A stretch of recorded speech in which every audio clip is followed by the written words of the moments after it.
Faya ibadallah, usikum wa nafsi bitaqwallah, faqad fazal muttaqun. Wa qala Nabi sallallahu alaihi wasallam, irhamu man fil ardi, yarhamkum man fis sama'. Atau kama qala Rasulullah sallallahu alaihi wasallam. Asyhadu an la ilaha illallah wa asyhadu anna Muhammadar Rasulullah.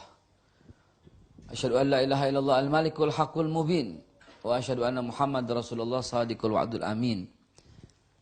Ya Allah, salli ala habibina sayyidina Muhammad wa ala ali Muhammad. Allahumma salli ala Muhammad bi'adadi man shalla alaih wa salli ala Muhammad bi'adadi man lam yusalla alaih. Wa salli ala Muhammad kama amartana bisalatu alaih. Wa salli ala Muhammad kama yuhibbu an yusalla alaih. Wa salli ala Muhammad kama yanbaghi lisalatu alaih. Hadirin yang dimuliakan Allah Subhanahu wa taala, setelah memuji kepada Allah dengan sebaik-baik pujian dan bersalawat kepada Rasulullah dengan seindah-indahnya salawat, dan jazakumullah khairan katsira kepada DKM yang telah mengizinkan dan membuat acara ini terselenggara, kepada panitia yang membuat acara ini berlangsung dengan tertib dan baik, dan kepada semua peserta yang hadir. Wahai kecintaan Nabi sallallahu alaihi wasallam yang dirindu oleh Nabi sallallahu alaihi wasallam. Berulang kali saya menggunakan kata-kata salawat di kata pembuka. Ketahuilah Bapak Ibu sekalian bahwa Rasulullah bersabda, "Raghima anfu rajulin dzukirtu indahu lam yusalli alayya." Rendah itu orang, hina dan kecewa. Orang yang mendengar namaku disebut, tapi dia gak sambut dengan salawat. Raghima anfu rajulin dzukirtu indahu lam yusalli alayya. Sahih hadis ini. Sungguh rendah, hina, dan kecewa orang yang mendengar namaku disebut, tapi dia nggak sambut dengan salawat. Bukan Nabi kepengenan disalawatin, bukan. Dan salawat itu bukan mendoakan Nabi. Karena kalau salawat itu mendoakan Nabi, dan Allah bersalawat, maka kepada siapa Allah berdoa? Jadi Bapak Ibu sekalian, salawat ini Masya Allah gitu ya, sebelum saya masuk ke dalam materi. Allah Subhanahu wa ta'ala nyuruh kita sholat. Allahnya sholat nggak? Enggak. Allah menyuruh kita berpuasa. Allahnya puasa nggak? Laisa kamitslihi syai'un. Allah menyuruh kita zakat. Allahnya berzakat nggak? 2,5% gitu? Ya enggak. Allah menyuruh kita haji. Allahnya pergi haji enggak? Ya enggak. Mukhalafatuhu lil hawadits. Tapi ada satu perbuatan di mana Allah menyuruh, tapi Allah sendiri melakukan gitu loh. Dan cuma satu-satunya perbuatan itu. Perbuatan apa itu? Sholawat. Innallaha wa malaikatahu yusalluna 'alan nabi. Baru diperintahkan. Jadi Allah dan para malaikat gitu loh bersalawat kepada Nabi. Subhanallah. Bukan karena diatur Nabi tingkah lakunya oleh Allah, tapi emang karena beliau mulia. Gitu loh. Sampai baru Allah perintahkan, ya ayyuhalladzina amanu sallu alaihi wa sallimu taslima. Baru dia Allah perintahkan, baru. Tapi Allah lebih dulu. Dan bukan cuma Allah, para malaikat pun bersalawat kepada Nabi. Coba dipikirkan dulu, ya Allah kok bisa kayak begitu gitu. Apa Nabi diatur begini? Enggak. Memang beliau mulia gitu loh. Memang beliau berkali-kali diuji oleh Allah dan membuat Allah sendiri kagum dengan Nabi. Bagaimana tanda kekagumannya Allah dengan Nabi? Allah menyempatkan menaruh sifatnya. Al-Azim itu sifat Allah. Tapi Allah sematkan itu. wa innaka la'ala khuluqin azim. Jadi disematkan asma Allah kepada beliau. Dan sesungguhnya itu taukid, innaka itu taukid, wa innaka la'ala, taukid lagi. Wa innaka, sesungguhnya engkau la'ala, niscaya betul-betul ala, di atas khuluqin azim. Di atas akhlak yang azim. Azim itu asma Allah, tapi ditempatkan kepada Nabi SAW. Coba. Dan satu-satunya yang boleh mengisi hati nurani sepenuhnya, satu-satunya yang boleh masuk ke dalam hati semua manusia yang kita cintai full 100%, yang menguasai hati, tentunya selain Allah, hanya Nabi SAW. Yang lain nggak bisa. Dan memang tiada banding kecintaan orang tua sama kita, ya Masya Allah.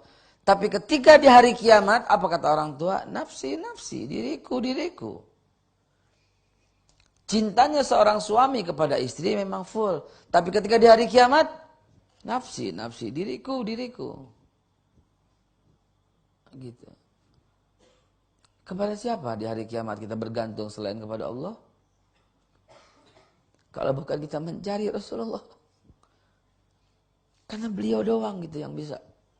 Yang diizinkan oleh Allah memberikan syafaat cuma dia doang. Yang lain enggak. Kenapa sampai dia bisa memberikan syafaat kepada umatnya?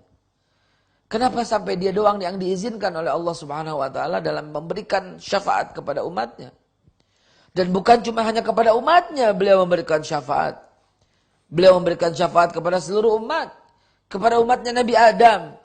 Kepada umatnya Nabi Nuh. Kepada umatnya Nabi Idris, Nabi Saleh, Nabi Ibrahim, Nabi Ismail, Nabi Ishak. Semua Nabi. Sampai Nabi Musa, sampai Nabi Daud, Nabi Sulaiman, sampai Nabi Isa alaihissalam. Yang sekarang sudah wafat. Mereka berkumpul di alam barzah.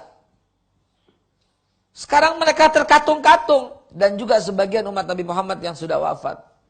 Terkatung-katung. Mereka mau kemana? Mereka mau lari kemana? Mereka berada di antara alam barzah yang sudah tidak bisa lari kemana-mana. Yang ada dosa, gelisah selama-lamanya. Dia nggak tahu bagaimana nasibnya. Mereka ini lari semuanya ke Adam alaihissalam.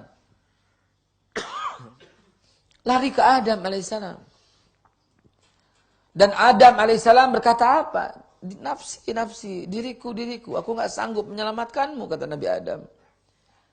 Karena aku sendiri melanggar firman Allah dengan memakan buah yang Allah larang. Larilah kalian kepada Ibrahim. Karena dia Khalilullah. Mereka lari kepada Ibrahim alaihissalam. Ya Ibrahim, bagaimana nasib kita ini? Terkatung-katung di antara alam barzah. Kata Nabi Ibrahim, aku nggak bisa menyelamatkan kalian. Aku nggak bisa menyelamatkan kalian. Karena aku pernah berbohong di dunia ini. Larilah kalian kepada Musa. Karena dia adalah kalamullah.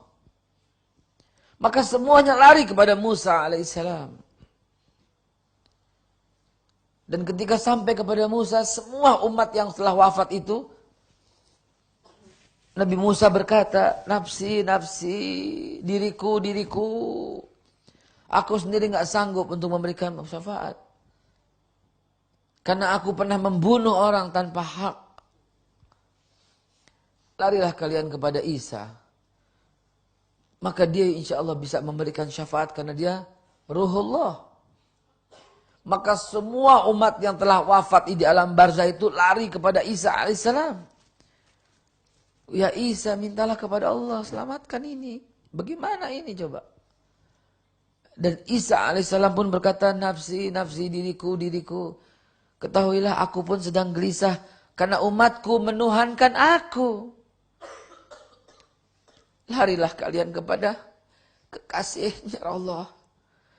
Larilah kalian kepada penghulu Nabi. Larilah kalian kepada khataman nabiyyin. Maka semuanya lari kepada Nabi Muhammad sallallahu alaihi wasallam. Seluruh umat, Pak, bukan cuma umat Nabi Muhammad. Seluruh umat larinya kepada Nabi Muhammad sallallahu alaihi wasallam. Allahu Akbar. Nabi Muhammad tidak minta kepada Allah. Beliau hanya bersujud tanpa satu kata pun ucapan. Beliau hanya bersujud kepada Allah Subhanahu wa taala. Sampai terdengar firman Allah, "Ya Muhammad irfa' raksaka, ud'uni astajib lakum." Ya Muhammad, kata Allah, irfa' raksaka, angkat kepalamu, ud'uni, dan mintalah kepadaku, astajib lakum, niscaya akan kau dikabulkan. Nabi Muhammad pun tidak hanya menjawab, hanya berkata, "Ya Allah, ummati, ummati, ya Allah. Ya Allah, umatku, umatku." Itu saja yang Nabi Muhammad sampaikan. Coba, siapa yang dipikirin saudara kita? Kita yang dipikirin oleh Rasulullah. Rasulullah udah selamat. Rasulullah udah masuk ke dalam surga. Tapi beliau nggak berkenan, saudara. Cuma satu yang dipikirin, ya Rasulullah, ummati, ya Allah, ummati, ummati. Coba, demi zat, demi kekuasaan, demi kemuliaanku, demi keagunganku, kata Allah, diperintahkan oleh Allah Subhanahu wa taala malaikat Israfil untuk meniup sangkakala dan menghancurkan semesta ini. Coba pikirkan saudara, seolah-olah kiamat menunggu restu Nabi Sallallahu Alaihi Wasallam. Allah baru perintahkan malaikat Israfil hari itu supaya meniup seluruhnya. Dan itulah tanda kehancuran. Allahu Akbar. Dan ketika rata bumi, Allah perintahkan malaikat Jibril, "Ya Jibril, jemput kekasihku, jemput ruh yang suci itu." Malaikat Jibril pun mencari sampai Allah memberikan petunjuk di bumi Madinah. Maka dibangkitkanlah Nabi Muhammad sallallahu alaihi wasallam. Kalimat apa yang pertama kali keluar dari mulut Nabi, coba? Ketika Allah membangkitkan beliau, Nabi Muhammad bangun. Dan ketika bangun, Nabi Muhammad tengok kanan kiri semuanya rata, maka bertanya, "Ayu yaumin haza ya Jibril?" Ini hari apa ya Jibril? Kok begini gitu loh. Apa jawaban Jibril? Nabi pun tidak tahu bahwa itu hari kiamat. Maka ditanya, "Ayu yaumin haza ya Jibril?" Jibril menjawab, "Haza ma wa'adar rahman wa sadaqal mursalun." Ini hari yang dijanjikan. Ini hari di mana Allah Subhanahu wa taala hendak memberikan perhitungan. Tersontak kaget Nabi kita Muhammad sambil berkata, "Aina tarakta ummati?" Kalau begitu di mana kau taruh umatku? Coba. Kita lagi Pak yang dipikirin. Itu yang membuat Allah sendiri kagum betapa cintanya Nabi kita Muhammad sallallahu alaihi wasallam kepada kita semua. Aina tarakta ummati? Di mana kau taruh umatku? Aina tarakta ummati? Di mana kau taruh umatku?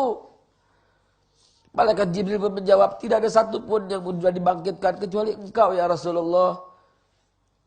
Bagaimana sekarang kalau begitu? Final an. Telah berbaris malaikat-malaikat, telah berbaris seluruh bidadari untuk menyambut kedatangan ruhmu yang suci ya Rasulullah. Tapi tak sedikit pun kebahagiaan tampak pada wajah Nabi Sallallahu Alaihi Wasallam. Beliau hanya berkata, "Ummati, ummati, ya Allah, ummati, ummati, ya Allah."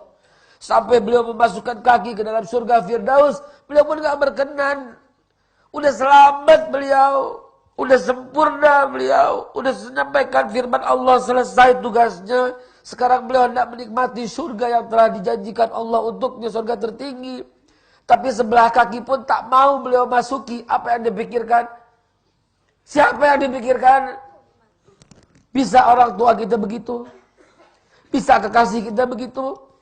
Bisa suami istri kita begitu? Bisa atasan kita begitu? Tidak bisa, saudara. Maka sangat aneh orang yang berani mencintai orang lain lebih cinta kepada Nabi Sallallahu Alaihi Wasallam. Sungguh, bila atasanmu menyuruh, sedangkan Allah telah memanggil, kau lebih mengikutinya, kau lebih cinta kepadanya, maka jangan heran kalau ketika 212 kita semua marah. Kenapa? Karena ada orang yang mencela Nabi, tapi orang itu tidak ditangkap oleh pemerintah.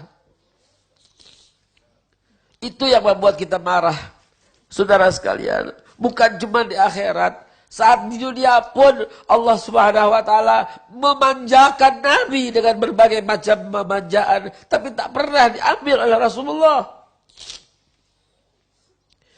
Dalam firman Allah dalam surat Wad-Duha, Allah berfirman, "Wala saufa yu'tika rabbuka fatardo." Wala saufa yu'tika, dan apapun yang kau inginkan, rabbuka, Tuhanmu, fatardo, akan mengabulkan dan redha. Malaikat Jibril pun gembira dengan ayat itu.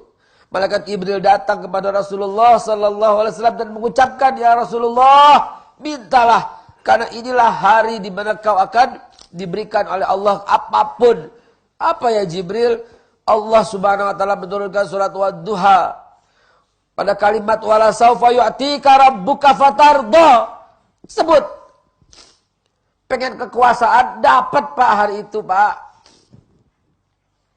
Ditangkapnya semua musuh-musuh Nabi, dapat hari itu. Dimatikannya semua orang yang menghina Nabi, dapat hari itu. Tapi apa yang Rasulullah ucap ketika ditawarkan wala saufa yu'tika rabbuka fatarda, Rasulullah menjawab, "Izan ya Rabb, la arda wa wahidun min ummati finnar." Kalau begitu ya Allah, izan ya Rabb, la arda, tak aku rela, wa wahidun min ummati finnar.